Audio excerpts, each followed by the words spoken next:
إن الحمد لله نحمده ونستعينه ونستغفره ونعوذ بالله من شرور أنفسنا ومن سيئات أعمالنا من يهده الله فلا مضل له ومن يضلل فلا هادي له وأشهد أن لا إله إلا الله وحده لا شريك له وأشهد أن محمدا عبده ورسوله يا أيها الذين آمنوا اتقوا الله حق تقاته ولا تموتن إلا وأنتم مسلمون يا أيها الناس اتقوا ربكم الذي خلقكم من نفس واحدة وخلق منها زوجها وبث منهما رجالا كثيرا ونساء واتقوا الله الذي تساءلون به والأرحام إن الله كان عليكم رقيبا يا أيها الذين آمنوا اتقوا الله وقولوا قولا سديدا يصلح لكم أعمالكم ويغفر لكم ذنوبكم ومن يطع الله ورسوله فقد فاز فوزا عظيما أما بعد فإن خير الحديث كتاب الله وخير الهدي هدي محمد صلى الله عليه وسلم وشر الأمور محدثاتها وكل محدثة بدعة وكل بدعة ضلالة وكل ضلالة في النار أعوذ بالله من الشيطان الرجيم بسم الله الرحمن الرحيم قاف والقرآن المجيد بل عجبوا أن جاءهم منذر منهم فقال الكافرون هذا شيء عجيب أئذا متنا وكنا ترابا ذلك رجع بعيد قد علمنا ما تنقص الأرض منهم وعندنا كتاب حفيظ بل كذبوا بالحق لما جاءهم فهم في أمر مريج أفلم ينظروا إلى السماء فوقهم كيف بنيناها وزيناها وما لها من فروج والأرض مددناها وألقينا فيها رواسي وأنبتنا فيها من كل زوج بهيج تبصرة وذكرى لكل عبد منيب ونزلنا من السماء ماء مباركا فأنبتنا به جنات وحب الحصيد والنخل باسقات لها طلع نضيد رزقا للعباد وأحيينا به بلدة ميتا كذلك الخروج كذبت قبلهم قوم نوح وأصحاب الرس وثمود وعاد وفرعون وإخوان لوط وأصحاب الأيكة وقوم تبع كل كذب الرسل فحق وعيد أفعينا بالخلق الأول بل هم في لبس من خلق جديد وقال تعالى أعوذ بالله من الشيطان الرجيم وما لنا ألا نقاتل في سبيل الله وقد أخرجنا من ديارنا وأبنائنا محترم اسلامی بھائیوں، اللہ تعالیٰ کی تعریف، اس کی حمد و ثنا، اس کی بڑائی، اس کی کبریائی، اس کی دی ہوئی تمام نعمتوں پر اس کی شکر گزاری، اس کی طرف سے فرض کیے گئے ہر قسم کی عبادت کی انجام دہی، یہ ہم سب انسانوں کی، خاص طور پر ہم کلمہ گو مسلمانوں کی بڑی ذمہ داری ہے اس رب کے لیے جو اکیلے اس کائنات کا خالق بھی ہے، مالک بھی ہے، روزی دینے والا بھی وہی ہے اور اکیلے اس کائنات کے نظام کو چلانے والا بھی ہے، اور درود و سلام نازل ہو آخری نبی محمد عربی صلی اللہ علیہ وسلم پر، جن کے ذریعے اللہ تعالیٰ نے ہمیں اور آپ کو قرآن و حدیث اور کتاب و سنت کی شکل میں ہدایت نصیب فرمایا۔ آج کے خطبے کا موضوع آج ہی کے دن کی مناسبت سے ہے، 15 اگست، جو ہمارے ملک کی آزادی کا دن ہے۔ 1947 میں ہمارا دیش ظالم، جابر اور اسی طریقے سے یہاں کی رعایا کو غلام بنا کر حکومت کرنے والے انگریزوں کے ظلم سے اور ان کے ظلم سے پنجوں سے نجات ملی ہے۔ اس خوشی میں ملک کے دستور میں، ملک کے قانون میں یہ بات لکھی ہوئی ہے کہ آج کے دن ملک کے تمام لوگ آزادی کی خوشی میں پروگرام کریں گے، جشن منائیں گے، جھنڈے لہرائیں گے، چھٹیاں رہیں گی۔ تو یہ وطن کی آزادی ہے، ملک کی آزادی ہے۔ اور اس خوشی میں ہر ایک کو شریک ہونا ہے اور شریک ہونا چاہیے، اور اس خوشی میں شرکت کے ایک بڑے حصے دار ہم سے مراد ہم مسلمان بھی ہیں، داڑھی ٹوپی والے بھی ہیں، اور ابھی آگے چل کر کے میں بتاؤں گا کہ اس ملک کی آزادی میں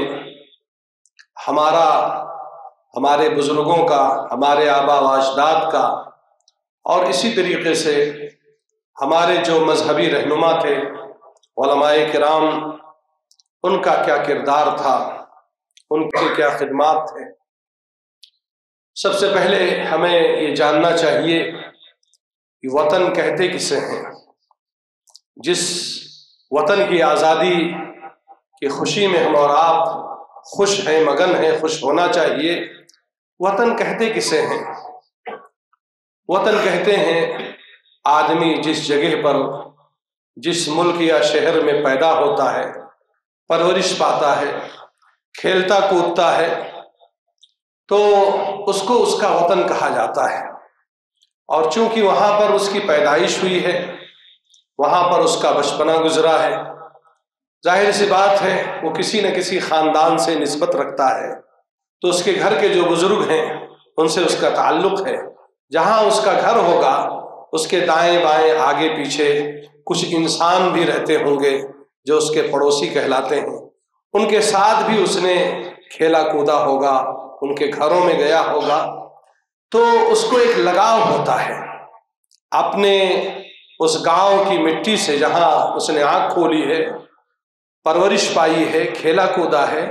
اس گاؤں کی مٹی سے، بھلے ہی وہ سوکھی مٹی ہو۔ یہاں تک کہ بعض علماء نے لکھا ہے کہ کیوں نہیں وہ ویران قبرستان ہی کیوں نہ وہ اس کا گاؤں شہر بس گیا ہو، مگر اس وطن سے قدرتی طور پر اس جگہ سے اس کو لگاؤ اور محبت ہوتا ہے۔ اور یہ محبت اللہ تعالیٰ نے ہر جانور کے، انسان تو چھوڑیے، جتنی مخلوق ہیں سب مخلوق کے دلوں میں اللہ تعالیٰ نے اس کی جائے پیدائش سے اللہ تعالیٰ نے الفت اور محبت ڈال دیا ہے، اور اس کی وجہ بھی ہے۔ اگر انسان ایسے ہی در بدر کی ٹھوکر کھاتا رہے گا تو ظاہر سی بات ہے یہ تعلیم کا سلسلہ، کاروبار کا سلسلہ، اور اسی طریقے سے انسانوں کے درمیان جو نسلی سلسلہ ہوتا ہے، پیدائش کا سلسلہ، اور اس کے بعد پیدا ہونے کے بعد سب کے پاس بیوی بچے، لڑکے لڑکیاں، ان کی شادی بیاہ کا سلسلہ، انسان ایسے ہی اگر خانہ بدوشی کی زندگی گزارے گا تو یہ انسانی نسل کی افزائش کا جو سلسلہ ہے یہ متاثر ہوگا، اگر رکے گا نہیں تو یہ افیکٹو ہوگا۔ تو یہ وطن سے محبت نہ صرف انسان کے دل میں بلکہ جتنی مخلوق ہے، آپ کسی پرندے کا گھونسلہ ہو، آپ جا کر کے اس کو اجاڑ کر کے دیکھیے، یا اس کو کسی لکڑی سے چھیڑ کر کے آپ دیکھیے، تو وہ پرندہ، مطلب میاں بیوی اگر دونوں باحیات ہیں، اس کے بچے، تو اپنے چھوٹے چھوٹے پنجوں سے آپ کا سر نوچ لیں گے۔ میں بھائی کھلا اسٹیشن پر کھڑا تھا، مجھے نہیں پتا تھا کہ کیا ماجرا ہے، 1 نمبر پلیٹ فارم کے شیڈ کے نیچے کوئی گھونسلہ تھا کوے کا، اور کسی طرح وہ گر گیا، یا کچھ صاف صفائی والے آتے ہیں، ان جھاڑو لگاتے ہوئے آتے، یا ڈنڈی سے گر گیا۔ اب ہم لوگ تو اچانک پہنچے، ایک کوا نہیں، اس کا ساتھ دینے کے لیے اس کا پورا خاندان، اس کی پوری برادری تھی، اور جتنے لوگ اس کے پاس سے گزرتے تھے وہ کوے سب کو چونچ اور پنجے مارتے تھے۔ یہ کیا چیز ہے؟ یہ وہی چیز ہے جو اللہ تعالیٰ نے ایک مخلوق کے دل میں اس کے جائے پیدائش سے، اس کے ٹھکانے سے اللہ تعالیٰ نے الفت اور محبت پیدا کر دیا ہے۔ علماء نے یہاں تک لکھا ہے، جو ماہرین ہیں،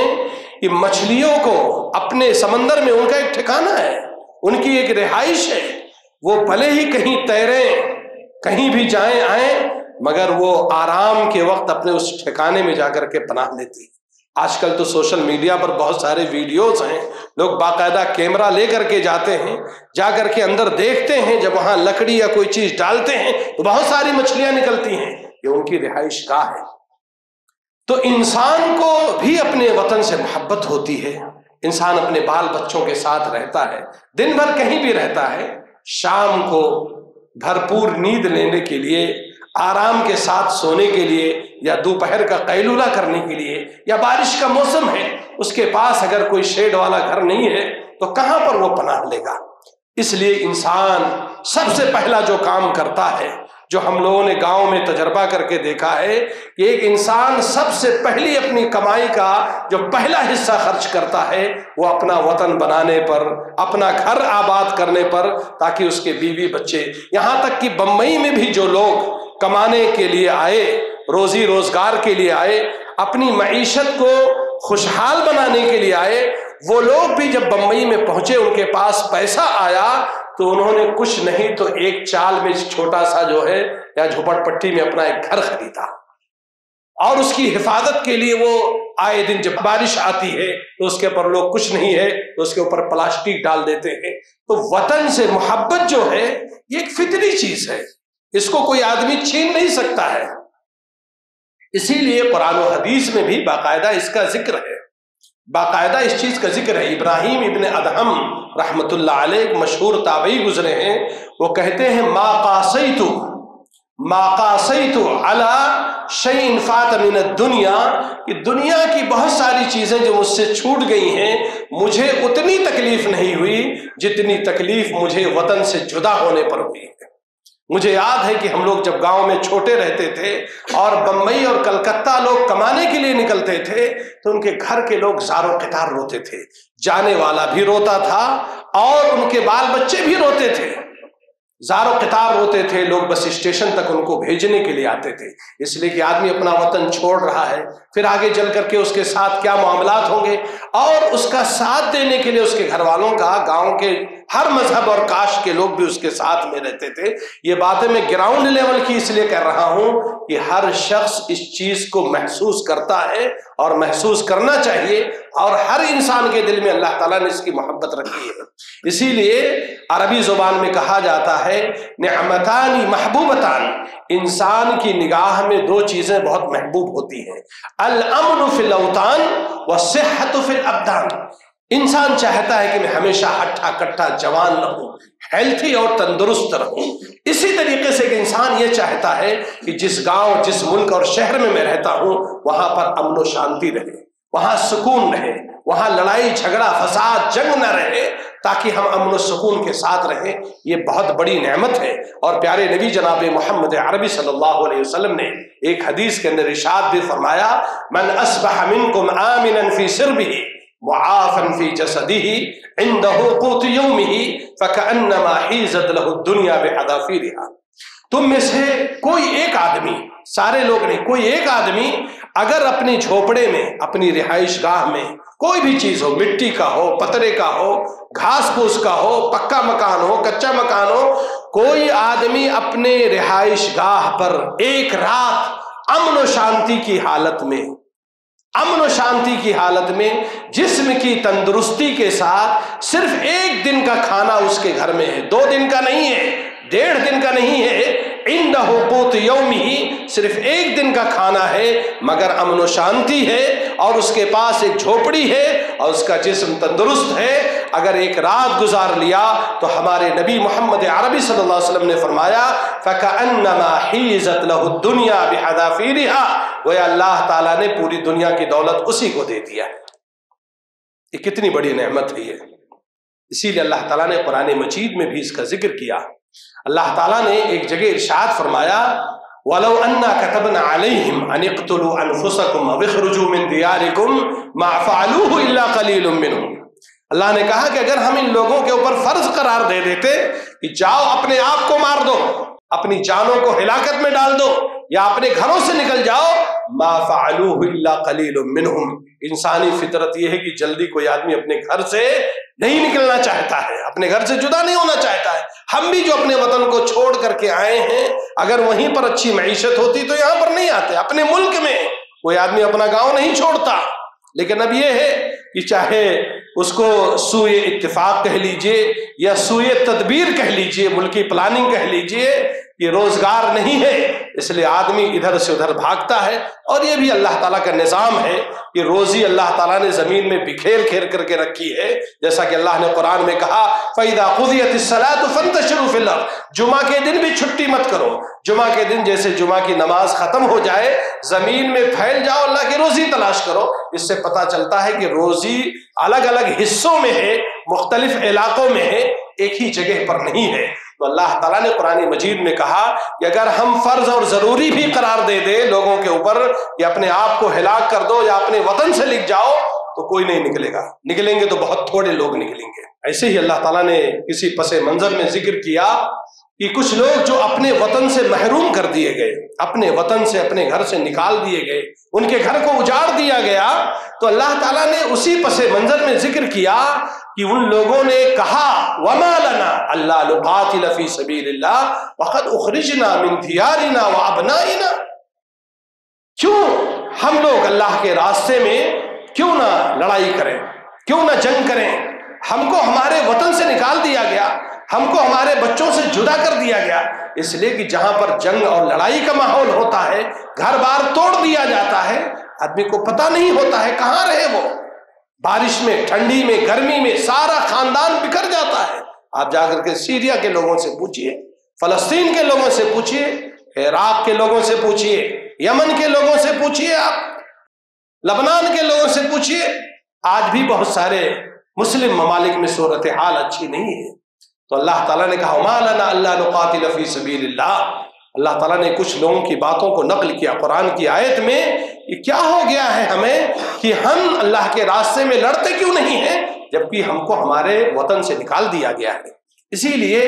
جب پیارے نبی جناب محمد عربی صلی اللہ علیہ وسلم کے صحابہ پر ضرورت سے زیادہ ظلم ہو گیا، برداشت سے باہر ہو گیا، تو اللہ تعالیٰ نے قرآن مجید میں ارشاد فرمایا اُذِنَ لِلَّذِينَ يُقَاتَلُونَ بِأَنَّهُمْ ظُلِمُوا، وہ لوگ جن کے اوپر جنگ زبردستی مسلط کی جا رہی تھی، ان کے اوپر ظلم کیا جا رہا تھا، تو اللہ نے کہا جاؤ تم بھی لڑو، جاؤ تم بھی اب لڑو، کیا کرو گے، کب تک بیٹھے رہو گے؟ ایک وقت تک اللہ تعالیٰ نے صبر کرنے کا حکم دیا۔ بلکہ ایک حدیث میں وطن کا دفاع کرنا، اپنی سرزمین کا ڈیفنس کرنا، اور اس راستے میں اگر کوئی آدمی مارا جاتا ہے تو اسلام میں اس کو شہادت کا درجہ ہے۔ پیارے نبی صلی اللہ علیہ وسلم نے ایک حدیث کے اندر ارشاد فرمایا من قتل دون مالہ وعرضہ، اور ایک روایت میں من قتل دون ارضہ فہو شہید، جو آدمی اپنی عزت و آبرو کی حفاظت میں مارا گیا،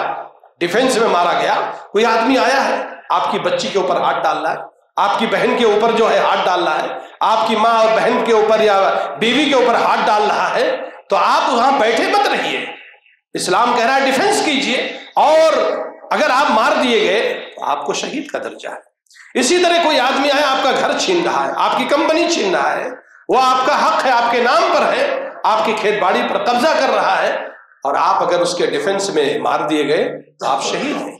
اسی طریقے سے آپ کے وطن پر کسی نے حملہ کر دیا ہے اور آپ اس کے بچاؤ میں اگر مارے جاتے ہیں تو اسلام کہتا ہے کہ وہ شہادت کا درجہ ہے، بس شرط یہ ہے کہ آپ توحید پر ہو، شرک پر نہ ہو، آپ سنت پر ہو، بدعت پر نہ ہو، دین پر بھی ہو۔ تو یہ ساری چیزیں فضیلت کی چیزیں ہیں۔ پیارے نبی جناب محمد عربی صلی اللہ علیہ وسلم کو مکۃ المکرمہ سے کتنا لگاؤ تھا،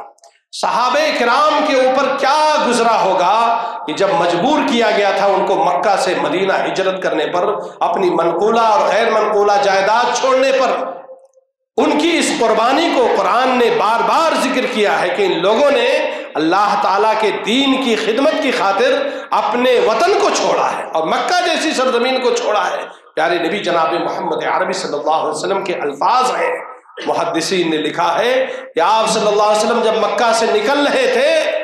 تو آپ صلی اللہ علیہ وسلم نے مکہ کو خطاب کرتے ہوئے کہا تھا واللہ انی اعلم انک خیر اہل الارض واحبها الی اللہ، اے مکہ اللہ کی قسم میں جانتا ہوں تو اس روئے زمین میں سب سے اچھی جگہ ہے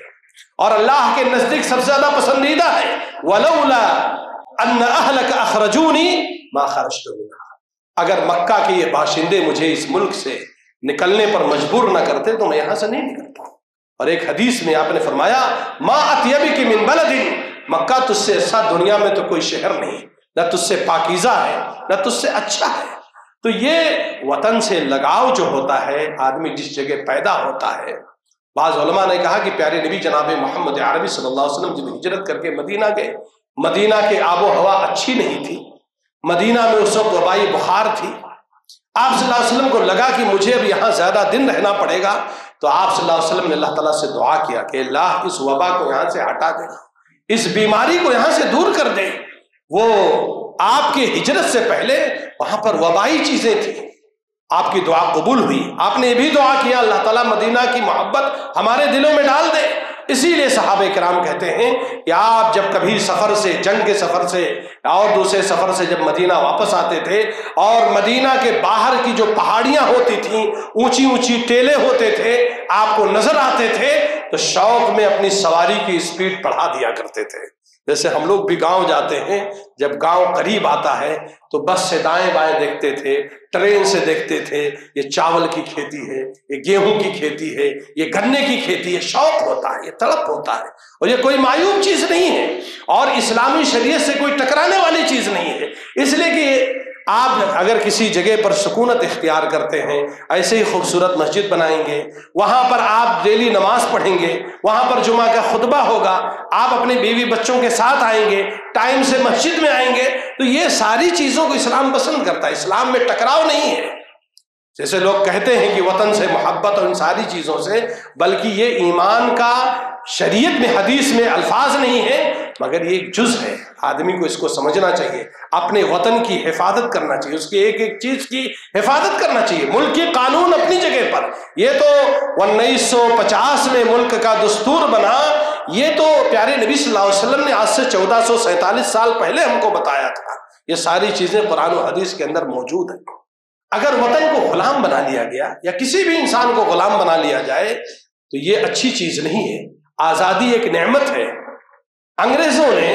1600 میں انگلینڈ کے اندر ایک کمپنی بنائی تھی، ایسٹ انڈیا کمپنی، اور انہوں نے اس کمپنی کے کاروبار کو پوری دنیا میں پھیلانے کے لیے پلاننگ اور منصوبہ بندی کیا. اس وقت یہاں پر بھارت میں، اور یہ بھارت پورا پاکستان، بنگلہ دیش، افغانستان تک یہ پورا ایک ملک تھا. اس کو الہند کہا جاتا تھا، عربی میں ہندوستان کہا جاتا تھا. اور یہاں پر لگ بھگ 800 سال یا پلس یہاں پر الگ الگ خاندانوں نے مسلمانوں میں سے حکومت کیا ہے. مسلمان ہی تھے، الگ الگ خاندان تھے، کوئی لودھی تھا، کوئی مملوک تھا، کوئی مغلیہ تھا، کوئی کچھ تھا. یہ الگ الگ خاندان کے لوگوں نے، کسی نے 50 سال، کسی نے 36 سال، کسی نے 200 سال، کسی نے کچھ سال حکومت کیا ایک لمبے عرصے سے. اور یہاں پر لوگ مل جل کر کے رہتے تھے. یہاں پر جو حکومت کرنے والے مسلم بادشاہ تھے اور ان کے ساتھ میں بھی جو غیر مسلم راجا مہاراجا تھے، وہ ایک دوسرے کا خیال کرتے تھے، ایک دوسرے کے حقوق کی رعایت کرتے تھے، ایک دوسرے کی فوج میں لوگ لڑتے بھی تھے.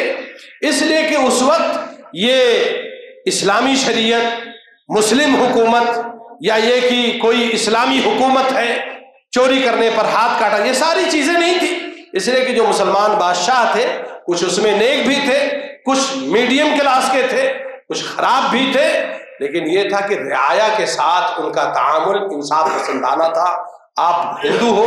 تو آپ اپنے مذہب کے حساب سے عبادت کرو، آپ سکھ ہو اپنے مذہب کے حساب سے. اور اسلام بھی یہی کہتا ہے کہ اگر کہیں پر کوئی چیز ایسی ہے، مسلم بادشاہ، مسلم حاکم ہے، عمر بن خطاب رضی اللہ تعالیٰ عنہ کے زمانے میں بیت المقدس فتح کیا،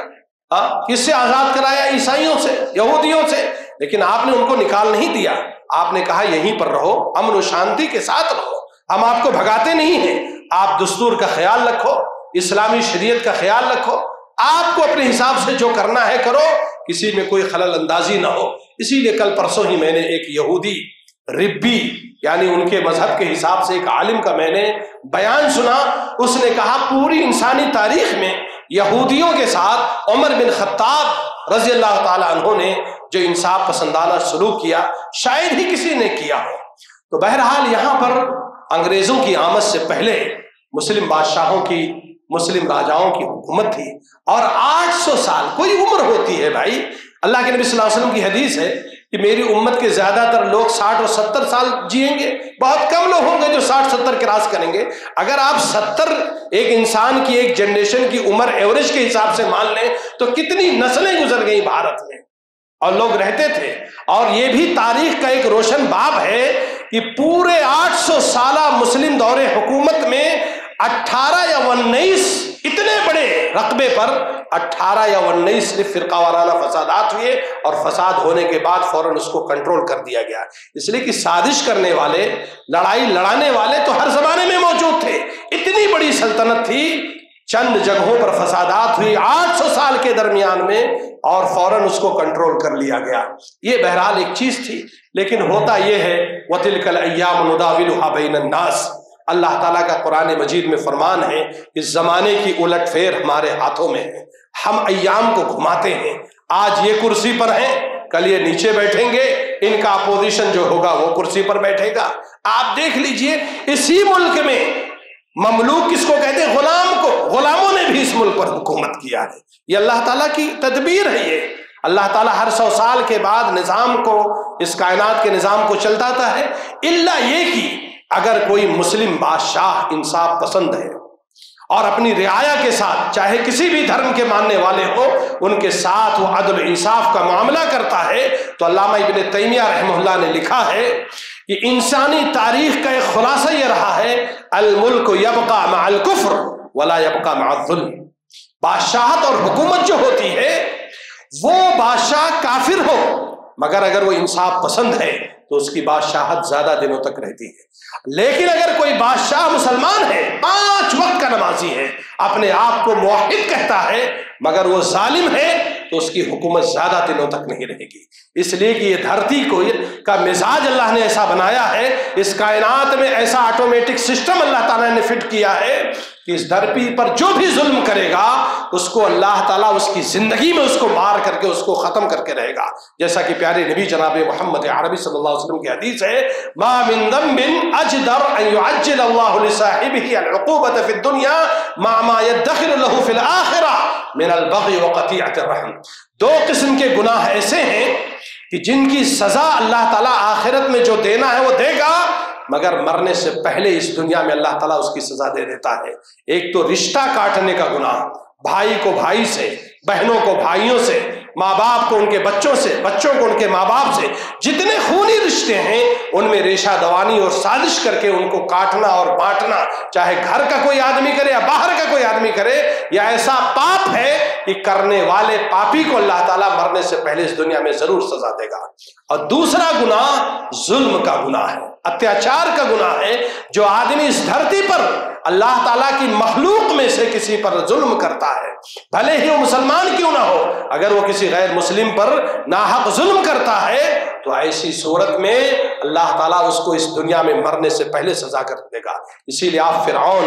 حامان، قارون، شداد، ابو جہل، ابو لہب، ہٹلر، مسولینی اور اس قسم کے جتنے لوگ ہیں، آپ دیکھیے کہ دنیا ہی میں اللہ تعالیٰ نے ان کو جو ہے عذاب سے دوچار کیا، اور مرنے کے بعد جو ان کے لیے سزا متعین ہے وہ تو مل کر کے رہے گی۔ تو یہ قدرت کا قانون ہے، اللہ تعالیٰ ایام کی الٹ پھیر ہاتھوں میں ہے۔ بہرحال 1612 عیسوی میں ایسٹ انڈیا کمپنی نے ہندوستان میں نواب سراج الدولہ جو بنگال کے اس وقت نواب تھے، اس وقت وہاں کے راجا تھے، ان سے اجازت طلب کیا کہ بھائی ہم اپنی کمپنی کا سیٹ اپ یہاں ڈالنا چاہتے ہیں۔ انہوں نے سوچا کہ بھائی چلو ٹھیک ہے، لوگ اگر کاروبار کرنا چاہتے ہیں تو کوئی بات نہیں ہے، اور انہوں نے اپنا سیٹ اپ ڈالا، مگر جب دھیرے دھیرے دیکھا گیا کہ یہ تو کچھ اور کر رہے ہیں، کاروبار کے علاوہ یہ لوگ یہاں کالونیاں بسا رہے ہیں اور کمپنیوں میں کام کرنے والوں کے ساتھ ظلم اور اتیاچار کر رہے ہیں، تو ان کے اوپر پابندی لگا دیا، ان کے اوپر پابندی لگا دیا۔ پھر کچھ دنوں کے بعد یہ دوبارہ آئے اور انہوں نے معافی تلافی کیا، پھر ان کو دوبارہ اجازت ملی، دوبارہ ان کو کاروبار کرنے کی اجازت ملی، اور اس وقت تک مسلم جو بادشاہ تھے وہ کمزور ہو چکے تھے، ان کی حکومتوں میں انتشار آ چکا تھا، آپس میں لوگ ایک دوسرے کے خلاف سازش کرنے لگے تھے، تو ظاہر سی بات ہے کوئی بھی گھر اور خاندان یا کمپنی یا ملک جب آپس میں لوگ لڑنے لگیں، آپس میں اختلاف اور انتشار کا شکار ہو جائیں، تو باہری دشمن کو موقع ملتا ہے۔ اس طریقے سے انگریزوں نے سب سے پہلے جو آندھرا پردیش کا علاقہ ہے، وشاکھاپٹنم، اور اس علاقے پر انہوں نے قبضہ کیا، اور بنگال پر انہوں نے مکمل طور پر قبضہ کر لیا، اور دھیرے دھیرے بمبئی، سورت، گجرات اور ہندوستان کے دیگر علاقوں پر بھی انہوں نے قبضہ کر لیا۔ اور ایک ہوتا ہے کہ آدمی نے قبضہ کر کے حکومت بنا لیا، چلو بھائی حکومت کرو، مگر نہیں، انہوں نے یہاں کے لوگوں کو غلام بنانا شروع کیا، غلاموں جیسا ان کے ساتھ سلوک کرنے لگے، ان کو مارنے اور پیٹنے لگے، ان کو تکلیف دینے لگے۔ تو اب ظاہر سی بات ہے اگر کسی سرزمین میں انصاف پسند لوگ ہیں، حق بولنے والے لوگ ہیں، پڑھے لکھے لوگ ہیں، خاص طور پر اگر کوئی پڑھا لکھا مسلمان اور وہ بھی عالم دین ہے، وہ اس چیز کو برداشت نہیں کر سکتا ہے، اس لیے کہ اس کے سامنے قرآن اور حدیث کی آیتیں ہیں اور حدیثیں ہیں، اللہ اس کے رسول کی رہنمائی ہے۔ چنانچہ شاہ ولی اللہ محدث دہلوی رحمۃ اللہ علیہ، جو ہندوستان کے ایک بڑے عالم گزرے ہیں، اور وہ 1740 ہجری میں مکۃ المکرمہ سے پڑھ کر کے نئے نئے آئے ہوئے تھے، اور دہلی میں انہوں نے درس دینا شروع کیا تھا، لوگوں کو تعلیم دینا شروع کیا تھا۔ انہوں نے دیکھا کہ انگریز پورے ملک کے لوگوں کو غلام بنا رہے ہیں اور ان کے اوپر ظلم اور زیادتی کر رہے ہیں، تو انہوں نے باقاعدہ ان کے خلاف لڑائی اور جہاد کا فتویٰ دیا، اور قرآن مجید کا سب سے پہلا ترجمہ فارسی زبان میں، اس لیے کہ اس وقت اس دیش کی سرکاری زبان فارسی زبان تھی، شاہ ولی اللہ محدث دہلوی رحمۃ اللہ علیہ نے قرآن کریم کا ترجمہ فارسی میں کیا، اور اس کے چھپوا کر کے پورے بھارت میں بانٹا گیا، اور انگریزوں کے خلاف یہ جنگ چھیڑی گئی کہ ان کو اب اس وطن سے نکالنا ہے، یہ ہمارے باپ دادا کا وطن ہے اور یہ یہاں کے رعایا پر یہ ظلم کرتے ہیں۔ چنانچہ شاہ ولی اللہ محدث دہلوی نے جو روح پھونکی، جو جان پھونکی، وہ ایک ایسا مدرسہ تھا، شاہ ولی اللہ رحمۃ اللہ علیہ جہاں پڑھاتے تھے وہ ایک ایسا مدرسہ تھا کہ وہاں جس نے بھی کچھ وقت گزار دیا، اس کے اندر دین کی دعوت کا جذبہ، لوگوں کی اصلاح کا جذبہ، اور اسی طریقے سے دیش کی آزادی کا جذبہ عجیب و غریب تھا۔ میں دلی میں مرکزی جمعیت اہل حدیث کی کانفرنس میں ایک مرتبہ شریک ہوا، تقریباً آج سے 7-8 سال 10 سال پہلے۔ ایک پروفیسر آئے جدہ کنگ عبدالعزیز یونیورسٹی کے، تو مرکزی جمعیت کے ہیڈ آفس میں ملاقات ہوئی، تو انہوں نے کہا کہ میں آیا ہوا ہوں یہاں پر مدرسہ رحمانیہ کے فارغین سے ملنے کے لیے، اور اگر مدرسہ رحمانیہ کے فارغین اگر نہیں ہیں تو مجھے وہاں کے پڑھے ہوئے جو لوگ ہیں، ان کے جو شاگرد ہیں، ان سے ملاقات کروائیے۔ میں مدرسہ رحمانیہ اور ان کے فارغین پر ایک تھیس اور ایک مقالہ لکھ رہا ہوں، ایک تحقیقی مقالہ لکھ رہا ہوں۔ میں نے پوچھا کہ آپ کو مدرسہ رحمانیہ کے بارے میں کیسے پتا چلا؟ تو انہوں نے کہا کہ میں نے کسی آرٹیکل میں پڑھا تھا کہ ایک عالم دین، ایک اسٹوڈنٹ مدرسہ رحمانیہ کا دلی سے فارغ ہو کر کے نکلتا ہے، اور وہ پنجاب اور کراچی اور پاکستان، افغانستان، ایران ہوتے ہوئے، یمن، سعودی عرب ہوتے ہوئے وہ آدمی نکل جاتا ہے، اور اپنی زندگی میں اس آدمی نے 2500 مدرسے بنائے تھے۔ کتنے مدرسے؟ 2500 مدرسے۔ جس شہر میں، جس گاؤں میں جاتے تھے، گاؤں کے لوگوں کو اکٹھا کرتے تھے، 15-20 دن، 25 دن، 1 مہینہ ان کو درس دیتے تھے، وہ ان کے شاگرد ہو جاتے تھے، وہ درخت کے نیچے بنایا ہوا مدرسہ ان کے حوالے کر کے دوسرے شہر میں، دوسرے ملک میں نکل جاتے تھے۔ بولے یہ اسپرٹ اور روح کہاں سے آئی تھی؟ میں اسی کے جاننے کے سلسلے میں ایک تھیس اور مقالہ لکھ رہا ہوں۔ تو شاہ ولی اللہ محدث دہلوی رحمۃ اللہ علیہ نے 1740 میں، اور ایک پتے کی آپ کو بات میں بتاؤں کہ 1740 سے انگریزوں کے خلاف بغاوت کا جو معاملہ شروع ہوا، 1857 تک تقریباً 117 سال تک اکیلے یہ لڑائی شاہ ولی اللہ محدث دہلوی، ان کے شاگرد اور اس دیش کے مسلمان ہی لڑتے رہے، باقی لوگ اس میں شریک نہیں تھے۔ یہ بات مجھے بھی پتہ نہیں تھی، لیکن جب یہ موضوع مجھے دیا گیا اور اس پر میں نے تیاری شروع کی تو یہ پتہ یہ چلا کہ 117 سال تک ہم ہی لڑتے رہے۔ پھر 1857 میں دیش کے دوسرے کاسٹ اور دوسرے دھرم کے لوگ بھی، اس لیے کہ ان کو بھی پتہ چلا کہ اب تو ہم غلام بنا دیے جائیں گے۔ ہاں، مسلم بادشاہ تھے تو یہ مندروں کو بھی دان دیتے تھے، مسجد بھی بناتے تھے، مندر بھی بناتے تھے، اور اگر کوئی مسجد میں گڑبڑی کرتا تھا تو مسجد بھی توڑ دیتے تھے، مندر میں بھی کوئی گڑبڑی کرتا تھا تو اس کو بھی توڑ دیتے تھے، اور اگر کسی غیر مسلم کے ساتھ ظلم بھی ہوتا تھا تو اپنے فوجیوں کو سزا بھی دیتے تھے۔ چنانچہ وہ مادھو راؤ بابا پنڈت جی جو بنارس کے ہیں، جن کی بیٹی بڑی خوبصورت تھی اور جس پر اورنگزیب رحمت اللہ علیہ کے ایک فوجی کی نگاہ پڑی تھی، بد نگاہ پڑی تھی، اور اس نے کہا تھا میں تم سے شادی کر کے رہوں گا، تو اس لڑکی نے اپنے ابو جان سے کہا تھا اس مسلمان فوجی سے 1 مہینے کا ٹائم لے لیجئے کہ بھائی 1 مہینہ ہم کو تیاری کرنے میں لگے گا۔ 1 مہینے کا ٹائم پا کر کے اس نے مردانہ لباس پہنا، چہرے کو ڈھانکا، دلی پہنچی، اور جمعہ کی نماز کے بعد یا نماز کے بعد اورنگزیب کا معمول یہ تھا کہ جامع مسجد کی سیڑھیوں پر لوگوں کی باتیں سنتے تھے۔ یہ لڑکی تو مردانہ لباس میں تھی، اپنے ہاتھ سے لیٹر دیا اور وہ سمجھ گئے میٹر کیا ہے۔ انہوں نے کہا جاؤ بیٹی، جس دن تمہاری رخصتی ہوگی اس دن میں وہاں پر حاضر رہوں گا۔ اور رخصتی کے دن وہ ایک فقیر کے بھیس میں آئے اور اسی دن اس اپنے فوجی افسر کو سزا دیا، ہاتھیوں کو بلایا، ایک ہاتھی سے ایک ہاتھ، دوسری ہاتھی سے دوسرا ہاتھ، تیسری اور چوتھی ہاتھی سے اس کا پاؤں بدوایا اور اس کو سزا دیا۔ اسی لیے مادھو راؤ پنڈت جی نے اور ان کے گھر میں انہوں نے شکرانے کی نماز پڑھی، اسی خوشی میں اس پنڈت جی نے بنارس میں ایک مسجد بنایا ہے، بہت مشہور مسجد ہے، وہ مسجد گنگا کے کنارے ہے۔ تو یہ ایسے لوگ تھے، اپنے لوگوں کو بھی بادشاہ تھے بھائی۔ جیسے آج اگر کوئی مسلمان غلط کرے اور حکومت میں ہیں لوگ تو کیا وہ سزا نہیں دیں گے؟ حکومت کا کام ہی ہے ظالموں کو سزا دینا، گنہگاروں پاپیوں کو سزا دینا۔ اب آپ اس کا بکھیڑا کھڑا کریں، آپ اس کو منافرت کا سبب بنائیں، انہوں نے ایسا کیا ویسا کیا، یہ آپ کی مرضی جانے، مگر یہ ہے کہ یہ معاملہ ایسا ہوا۔ بہرحال 1857 میں سب لوگ اکٹھا ہوئے، جب لوگوں کو لگا کہ اب تو یہ معاملہ آگے بڑھ چکا ہے، اب ہم کو ہمیشہ کے لیے غلام بنایا جانے لگے گا، سب لوگ اکٹھا ہوئے، لڑائی شروع ہوئی، اور بہرحال لڑتے لڑتے یہ دیش 1947 میں 15 اگست کو جا کر کے آزاد ہوا، اور آج اسی آزادی کی خوشی میں ہم اور آپ بھی خوش ہیں۔ اللہ تعالیٰ اس وطن کی حفاظت کرے، اللہ تعالیٰ اس وطن کو خوشحال رکھے، اللہ تعالیٰ ہمارے اس وطن کو نظر بد سے محفوظ رکھے۔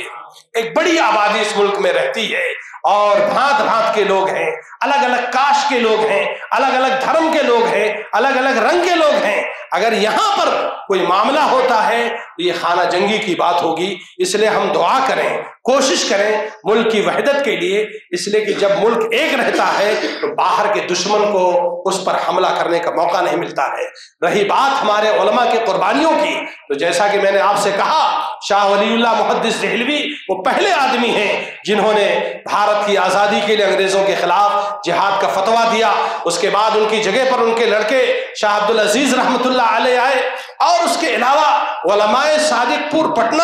اگر آپ کو بھارت کی آزادی میں مسلمانوں، خاص طور پر اہل حدیثوں کے کردار کو جاننا ہے تو W ہینٹر نام کا ایک انگریز جاسوس کہہ لیجئے، مخبر کیجئے، جو انہی کی طرف سے متعین کیا گیا تھا، یہ 117 سال ہو گئے ہیں، یہ لوگ ہمت نہیں ہار رہے ہیں، تو اس کو 10 سال کی ڈیوٹی دی گئی کہ جاؤ مسلمانوں کے بیچ میں، بھارتیوں کے بیچ میں، ان کے بیچ میں عام آدمی بن کر کے دیکھو کہ ان کو غذا کہاں سے ملتی ہے، اس کا سرچشمہ کہاں سے ہے، لوگوں کو انرجی کہاں سے ملتی ہے۔ تو W ہینٹر نے ہمارے ہندوستانی مسلمان جس کا ترجمہ کیا گیا، اس میں لکھا ہے کہ اس کا سرچشمہ اس دیش کے وہابی ہیں۔ وہابی کو باغی کے مترادف سمجھا جاتا تھا۔ وہابی سے مراد وہ لوگ جو قرآن و حدیث کو فالو کرتے ہیں، یہی لوگ سرچشمہ ہیں۔ اور W ہینٹر نے ایک اور تحقیقاتی رپورٹ دیا، اس نے رپورٹ یہ دیا کہ ان کو غذا جن کتابوں سے ملتی ہے اس میں سے کتاب کا نام تقویت الایمان ہے، دوسری کتاب کا نام صراط مستقیم ہے، تیسری کتاب کا نام شرح الوقایہ ہے۔ پہلی کتاب کے مصنف شاہ ولی اللہ محدث دہلوی کے پوتے شاہ اسماعیل شہید تھے۔ تقویت الایمان یہ اپنے بچوں کو پڑھانے کی کتاب ہے، ہم لوگوں نے بچپن میں اس کو پڑھا ہے، ہم نے وہیں سے شرک اور بدعات سے نفرت سیکھی ہے، بہت نایاب کتاب ہے۔ اب آپ سوچ لیجئے کہ اس کو اس کتاب سے کیا الرجی تھی؟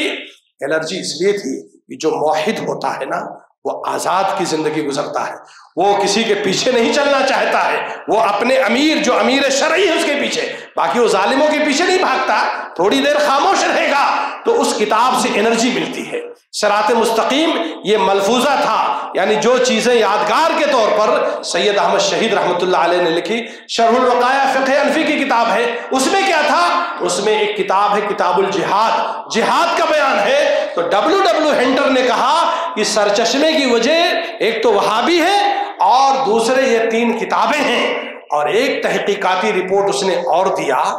یہ پورے بھارت کے لوگ جو ہے یہ علماء کے پیچھے چلتے ہیں، یاد رکھیے علماء کے پیچھے چلتے ہیں اور ایک جٹ ہو کر کے، اور خاص طور پر شاہ ولی اللہ ان کے شاگردوں کے پیچھے چلتے ہیں۔ تو انہوں نے کہا ایک کام کیا جائے، ان تینوں کتابوں کا رد کرنے والے لوگ پیدا کیے جائیں اور وہابیوں کے خلاف مسلمانوں ہی میں سے لوگوں کو کھڑا کیا جائے کہ تم لوگ جو ہے باغی ہو، وہابی کہہ کر کے ان کو چڑھایا جائے، ان کتابوں کا رد لکھا جائے اور ان کے علماء کے خلاف فتویٰ لکھا جائے۔ اسی لیے بعض علماء جب آسام میں گئے لوگوں کو انگریزوں کے خلاف بھڑکانے کے لیے، تو وہاں پر مسلمانوں ہی میں سے کچھ میر جعفر اور میر صادق تھے، انہوں نے اب وہاں کے رہنے والے باشندوں سے کہا یہ شاہ ولی اللہ کے شاگرد جو ہے یہ گستاخ رسول ہے، اور آج تک یہ لقب لگا ہوا ہے۔ آج تک لوگ قرآن و حدیث پر عمل کرنے والے، انگریزوں کے خلاف لڑائی لڑنے والوں کو آج تک گستاخ رسول اور وہابی کہتے ہیں، ورنہ یہ کوئی شرعی نام نہیں ہے۔ تو کہنے کا مطلب یہ ہے میرے بھائیوں کہ علماء نے بڑی قربانیاں دی ہیں۔ یہ جمعہ کا خطبہ ہے، اس میں یہ باتیں ہم بیان نہیں کر سکتے ہیں۔ اس میں ایک چیز یہ بھی لکھی W ہنٹر نے کہ پٹنہ میں ایک گاؤں ہے صادق پور، اور جس کی طرف منسوب کر کے کہا جاتا علماء صادق پور، وہاں پر ایک مدرسہ ہے۔ اس مدرسے کے جو لڑکے ہیں، وہاں کے جو اساتذہ ہیں، وہ لوگ باقاعدہ انگریزوں کے خلاف لوگوں کو تیار کرتے ہیں،